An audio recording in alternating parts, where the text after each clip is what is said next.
Hop là, je joue avec le chat. Jusque là, comme nous sommes un petit peu sédentaires à nouveau avec Frésita, eh ben, il faut que je l'occupe. Elle n'est pas très autonome en termes de sortie. Elle aime pas, elle aime pas. Bref, alors aujourd'hui, je voulais vous parler de la période voilà, dans laquelle nous sommes, la période que nous vivons actuellement, et qui est la période de l'apocalypse. Eh oui, l'apocalypse, qu'est-ce que ça veut dire? Ça veut dire que le capuchon est enlevé. Le capuchon qui cachait est enlevé. Donc, ça veut dire que c'est une période de révélation. Qui dit révélation, forcément, ça peut amener à quelque chose d'un peu plus chaotique, vu les révélations que nous avons actuellement. Mais je pense que vous avez tous observé que nous vivons des troubles cognitifs à cause de ces révélations. Parce que ça fait mal de s'apercevoir que nous étions tous dans un système géré par des êtres sataniques, maléfiques, et qu'effectivement, le mal absolu règne autour de nous. Et moi, quand je m'en suis aperçue, ça fait déjà une bonne dizaine d'années, bah, je me suis fait ma petite déprime, forcément, parce que pour moi, le mal n'existait pas. Je vivais dans un univers où, bien sûr, je voyais qu'il y avait des gens qui faisaient des choses pas très sympas, que c'est difficile à comprendre pourquoi il y en a qui ont tout, puis d'autres qui ont rien. Mais je me disais que c'était des injustices qui pouvaient être réparées, restaurées. Et je me disais qu'une personne qui faisait le mal n'était pas forcément maléfique elle-même. Et puis un jour, ça s'est révélé à moi, hein, sous la forme d'une vidéo. J'essaierai de la retrouver. Mais là, en fait, tout s'est mis en place dans ma tête. Et effectivement, le mal existe. Nous sommes entourés d'êtres maléfiques. Le monde est pourri et on pourrait se dire, qu'est-ce que je fous dans cette galère? Pourquoi je suis née et pourquoi j'ai en moi des sentiments profonds d'amour, des sentiments profonds de solidarité, de compassion, alors que ce monde, l'élite de ce monde est totalement pourrie et maléfique. Comment se fait, qu'est-ce que c'est que cette dichotomie, comment ça se fait? Alors en plus, on nous prône les religions, on nous prône depuis toujours des vertus, nous explique que si on n'est pas gentil, on va aller en enfer, etc. Mais l'enfer, il est là, il est ici, l'enfer. Hein. Voilà. Selon moi, je pense qu'on vit les plus pires incarnations de notre vie. Hein. Et que forcément ça a un sens qui est pas facile à comprendre, mais que ce monde est pourri. Alors qu'est-ce qu'on peut faire? Voilà, qu'est-ce qu'on peut faire?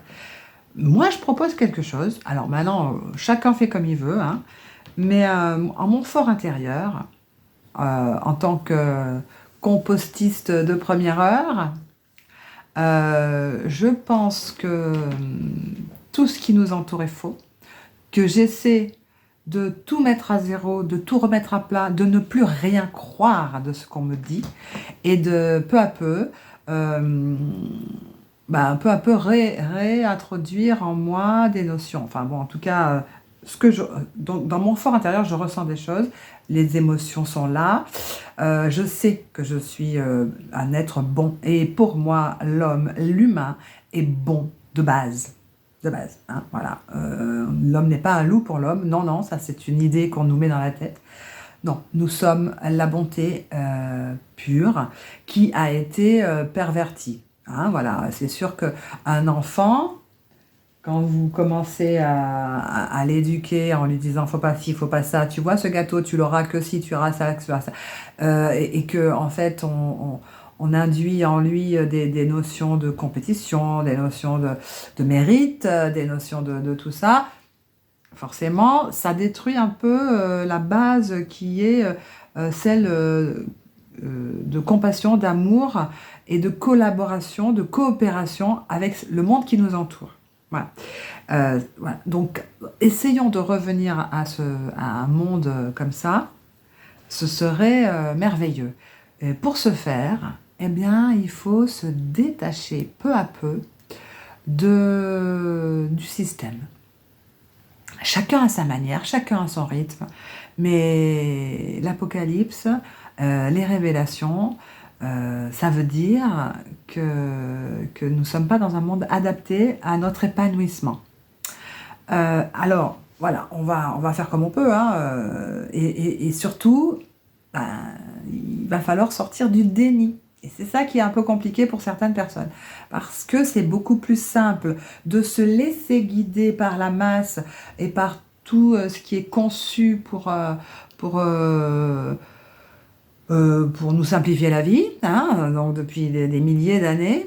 Et là, en fait, bah, nous sommes, comme il y a je pense que des périodes d'apocalypse, il y en a déjà eu, et que c'est pour ça que régulièrement, je sais pas, peut-être tous les 100 ans, tous les 150 ans, histoire que tous les gens qui étaient dans la précédente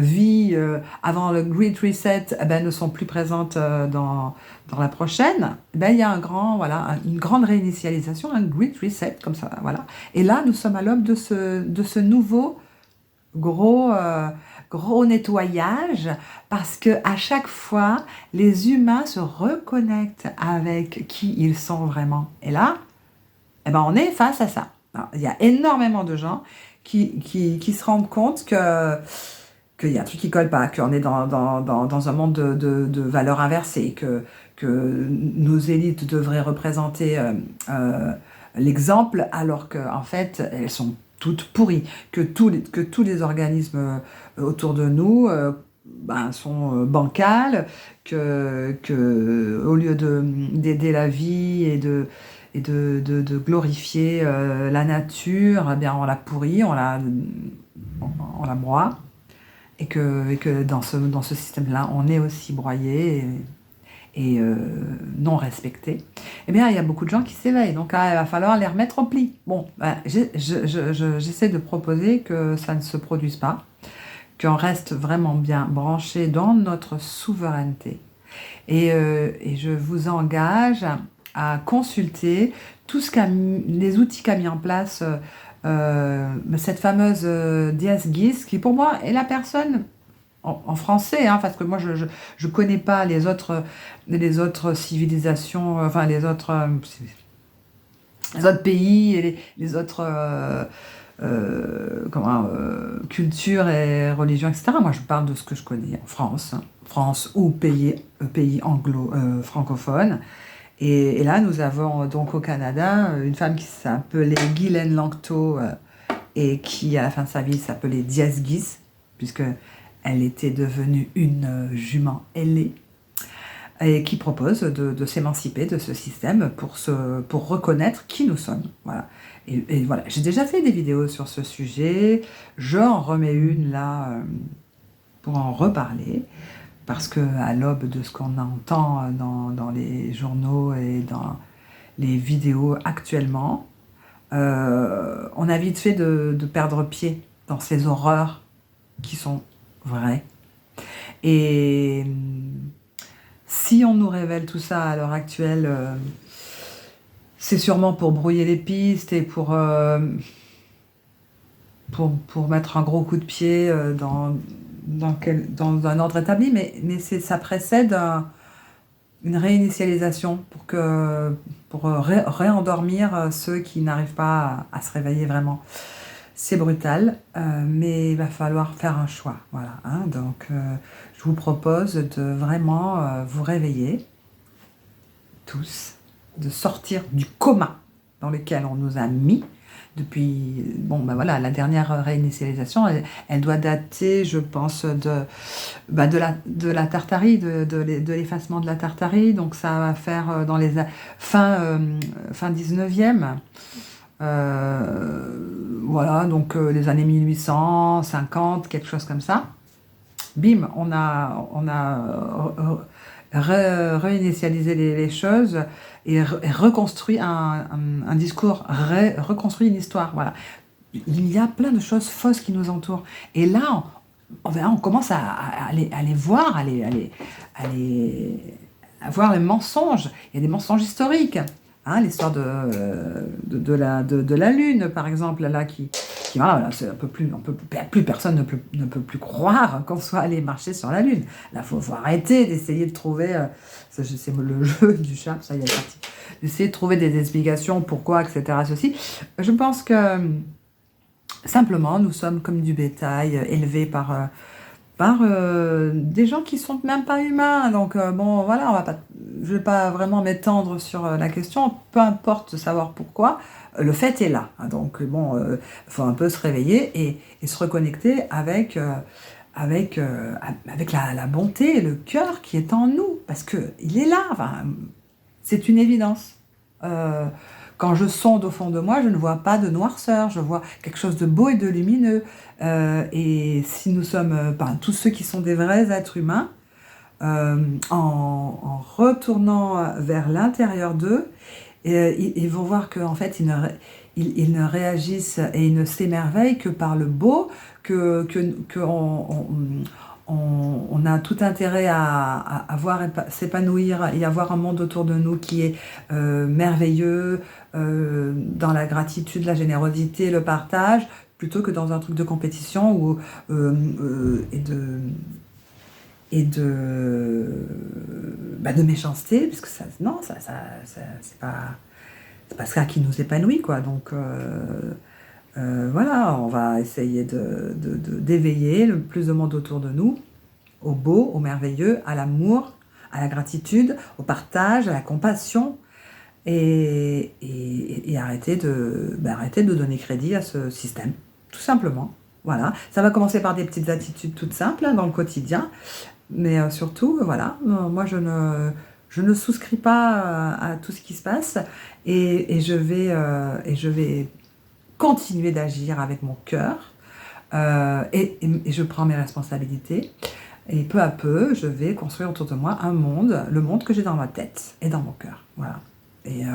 Et voilà, je vous propose d'essayer d'agir comme ça. Et peut-être que par des actions au quotidien, on en reparlera. Je vous expliquerai comment moi je vois les choses. Voilà, si ça vous intéresse. Allez, à bientôt.